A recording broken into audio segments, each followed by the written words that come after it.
Hello my dear students. तो आज की वीडियो का टॉपिक है नेचुरल डिज़ास्टर्स, जो कुदरती तौर पे तबाही हो रही है। तो उसी चीज़ के रिलेटेड मैंने ये वीडियो रिकॉर्ड की है। तो चलिए ट्रांसलेशन के साथ शुरू करते हैं। तो टाइटल है natural disaster. Definition of natural disaster भी लिख सकते हैं, या फिर नेचुरल डिज़ास्टर्स होते क्या हैं। Natural disaster is a natural event such as a flood. तो नेचुरल इवेंट जो होती है, कुदरती घटनाएं जो होती हैं, दुर्घटनाएं बोल सकते हैं। सच एज ए फ्लड, जैसे कि फ्लड्स आ जाते हैं, बहुत ज़्यादा पानी आ जाता है बारिश के सीजन में। अर्थक्वेक्स हो जाते हैं, भूचाल आ जाते हैं, भूकंप आ जाते हैं। फॉरेस्ट फायर, जंगलों में आग लग जाती है। दैट कॉजेज ग्रेट डैमेज और लॉस ऑफ लाइफ। तो इसका कारण, इसका नतीजा क्या निकलता है? ग्रेट डैमेज, बहुत बड़ी लेवल पे तबाही हो जाती है, और लॉस ऑफ लाइफ, या फिर जिंदगियां ख़त्म हो जाती हैं। जैसे कि कोई भूकंप आ गया तो हज़ारों के हिसाब में लोगों की डेथ हो जाती है। कोई फ्लड आ गया, कोई हड़ आ गया, पानी ज़्यादा आ गया, तो भी कुछ नहीं पता चलता कि कितने इंसानों की वहाँ पे लॉस हो जाता है ज़िंदगियों का। तो फॉरेस्ट फायर है, जंगलों में आग लगती है, तो बहुत सारे जंगली जीव हैं वो जलकर वहीं पे खाक हो जाते हैं।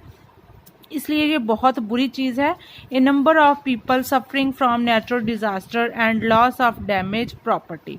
तो इसका सबसे बुरा नतीजा क्या निकलता है? सफरिंग फ्रॉम नेचुरल डिजास्टर, जो कुदरती दुर्घटनाएं होती हैं, लॉस ऑफ डैमेज, प्रॉपर्टी भी डैमेज होती है। जैसे फ्लड वगैरह आगे तो बिल्डिंगें जो पानी में बह जाती हैं।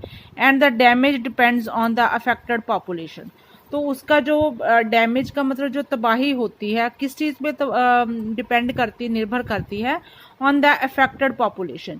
जो भी पॉपुलेशन, जनसंख्या वहाँ पे उसके प्रभावित हुई है, तो उसी के हिसाब से उसकी तबाही का अंदाज़ा लगाया जाता है। सम एग्जाम्पल, क्योंकि सर्वे वगैरह होते हैं वहाँ पे, तब इसका अंदाज़ा लग जाता है कि क्योंकि जब तबाही होती है तो उसके थोड़ी देर बाद रेस्क्यू सिस्टम चलता है, रेस्क्यू अभियान चलते हैं। उसके बाद फिर नोटिफिकेशन जो होती हैं, नोट डाउन होते हैं, फैमिली अपने जो गुम हुए पारिवारिक मेंबर होते हैं, तो उनकी लिस्ट वगैरह बनती है। तो उसके बाद जो पॉपुलेशन अफेक्ट हुई है उसके ऊपर डिपेंड करता है कि तबाही कितने लेवल तक हुई है।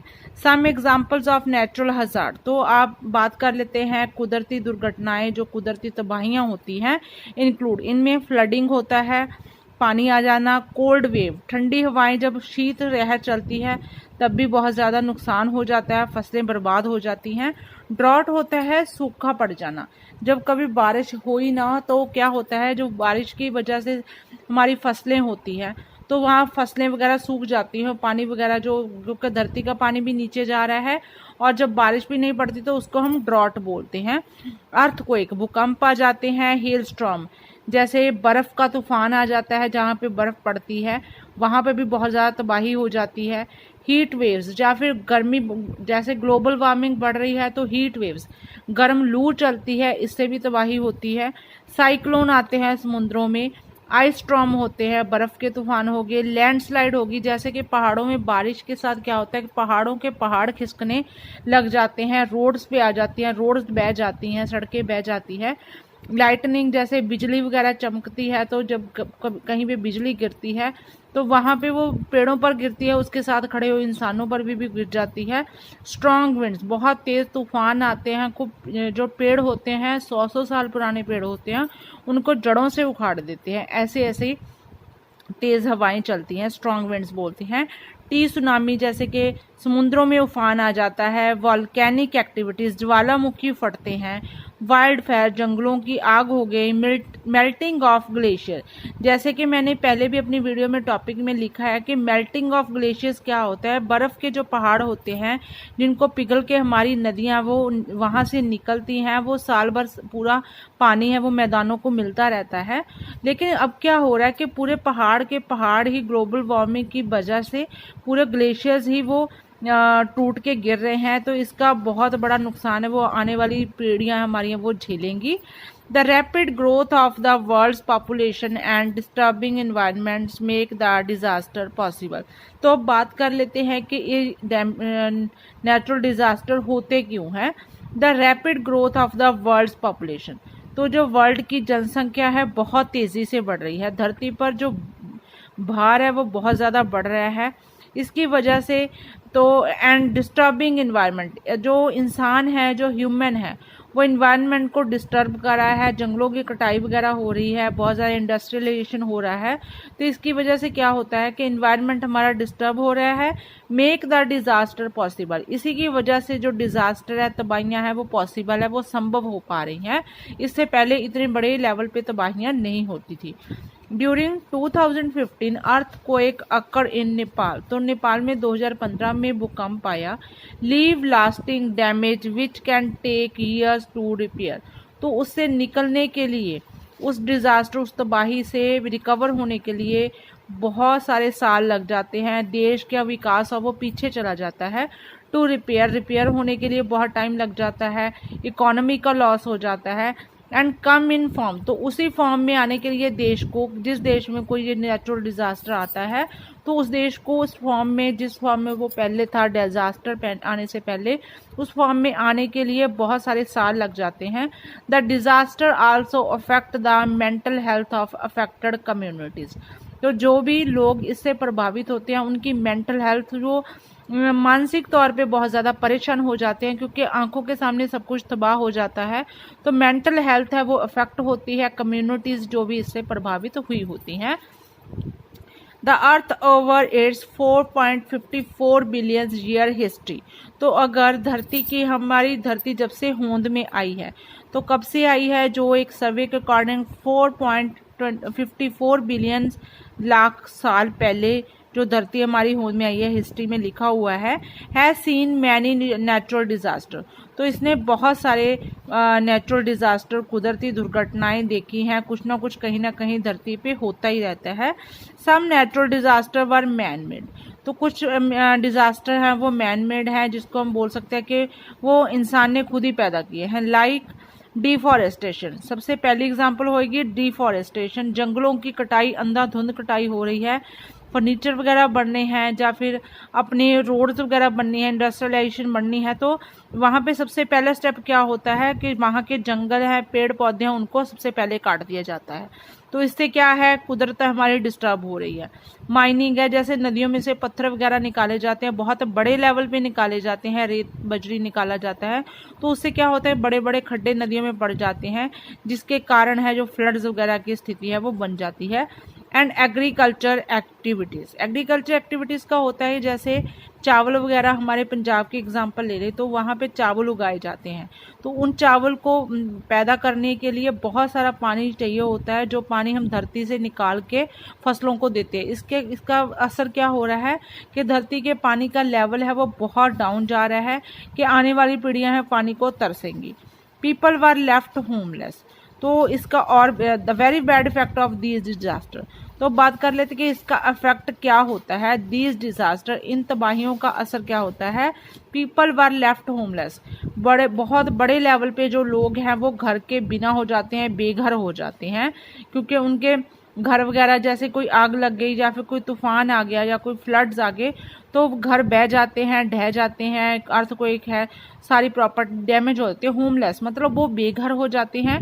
And majority of people live in temporary crowded shelter, तो इसका असर क्या होता है कि बहुत सारे लोग हैं, बहुत बड़ी गिनती में लोग हैं, उनको कहाँ रहना पड़ता है, टेम्परेरी क्राउडेड शेल्टर, जो टेम्परेरी सरकार हमारी बना के देती है, लोगों को रहने के लिए शेल्टर्स देती है, शेड वगैरह बना के देती है, तो वहाँ पे उनको रहना पड़ता है। कैंप वगैरह लगाए जाते हैं, जहाँ पे ज़िंदगी है बहुत मुश्किल से निकलती है, वहाँ पे सारी चीज़ें अवेलेबल नहीं हो पाती हैं, रोड्स वगैरह का लिंक वगैरह टूट जाता है, तो इस तरह से जो ज़िंदगी है बहुत मुश्किल में आ जाती है।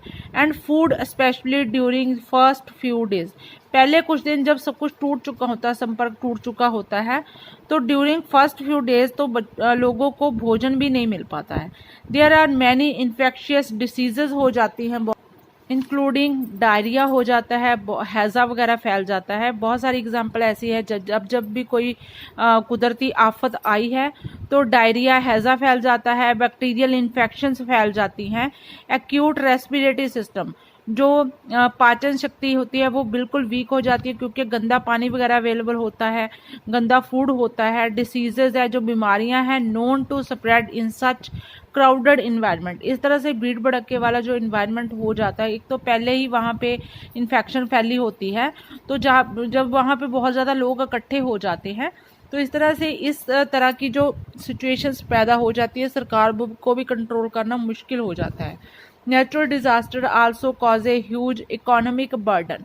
तो इसका और बड़ा प्रभाव, सबसे बड़ा प्रभाव क्या पड़ता है कि हमारी जो इकोनॉमी है, देश की इकोनॉमी, उसके ऊपर बहुत सारा वजन आ जाता है, बहुत सारा बर्डन पड़ जाता है, क्योंकि इनकम के सोर्सेज इतने होते नहीं जितने के खर्चे के हो जाते हैं। तो उस चीज़ से रिकवर होने के लिए, उस चीज़ से निकलने के लिए कई बार फंड वगैरह अवेलेबल नहीं हो पाते हैं। लेकिन इसका सबसे बुरा असर, चाहे फंड्स अवेलेबल करवाने भी पड़ते हैं, सरकार को कर्जा वगैरह लेके भी करने पड़ते हैं, लेकिन इसका इकोनॉमिक जो बर्डन है वो पूरे का पूरा उस देश पे आ जाता है। As damage of essential infrastructure like road. तो इसमें डैमेज क्या क्या हो जाता है, एसेंशियल जो हमारी रोज़मर्रा की ज़िंदगी की ज़रूरतें हैं, जैसे हम रोड्स वगैरह यूज़ करते हैं, वो टूट जाती हैं, उनकी डैमेज हो जाती है। इंफ्रास्ट्रक्चर जो सारा ढांचा है वो सारा ही तिलमिला जाता है, बिगड़ जाता है। Buildings and public properties like agriculture itself. तो बिल्डिंग वगैरह सारी डैमेज हो जाती हैं, पब्लिक प्रॉपर्टी डैमेज हो जाती है, लोगों के घर गृहस्थियाँ, दुकानदार, सब कुछ ये बर्बाद होने लग जाता है जब कोई भी तबाही आती है, कुदरती आफत आती है। Like agriculture etcetera. एग्रीकल्चर में क्या तबाही आती है, जैसे कि फ्लड्स आ गए तो फसलें पानी में डूब गई, सब कुछ वहाँ पे बीज वगैरह लगाया, फसलें उगाई, उसके ऊपर लेबर लगी, उसको पाला गया फसल को, सब कुछ वह पानी में बह जाता है, वेस्ट हो जाता है, या फिर कभी बारिश पड़ी ही ना हो तो वो सब कुछ सूख जाता है। इस तरह से ये सारा प्रभाव है, मैं बता रही हूँ कि किस तरह से कुदरती आफतें हैं, किस तरह से ज़िंदगी को प्रभावित करती हैं, देश पे कैसे असर आता है, लोगों पे कैसे असर आता है। लो इनकम कंट्रीज, जैसे कई लोग गरीब देश होते हैं, कई देश अमीर होते हैं, कई देश गरीब होते हैं, are disproportionately affected by these natural disaster. तो इन कुदरती आफतों के निकलने के लिए उनको मौका ही नहीं मिल पाता, क्योंकि उनके पहले ही वो गरीब देश होते हैं। इस तरह से इस देश में, ऐसे देशों में कई बार कोई बाढ़ वगैरह की स्थिति आ गई, कोई भूकंप आ गया, तो वो देश कई कई सालों तक वो उठ ही नहीं पाते। These challenges need to link emergency disaster response effort of government. तो इसके लिए सबसे ज़्यादा अच्छा जरूरी कदम क्या होगा, सबसे पहले होगा कि गवर्नमेंट को है उस डिज़ास्टर आने से पहले ही अपने जो एमरजेंसी डिज़ास्टर रिस्पांस एफर्ट हैं, यत्न है, वो करने शुरू कर देने चाहिए, ना कि कोई भी भूकंप वगैरह आने के बाद। उसके पहले ही फंड वगैरह जो इकट्ठा करके रखने चाहिए in advance level to sustain recovery. जिससे क्या हो सकता है, कोई सस्टेन जो रिकवरी है, जहाँ से ऊपर उठा जा सकता है, उसको सबसे पहले जारी कर दिया जाए, लोगों को बचाया जाए, उसकी प्रॉपर्टी वगैरह जिनकी डैमेज होती है उनको दोबारा से ज़िंदगी में खड़े होने का मौका दिया जाए।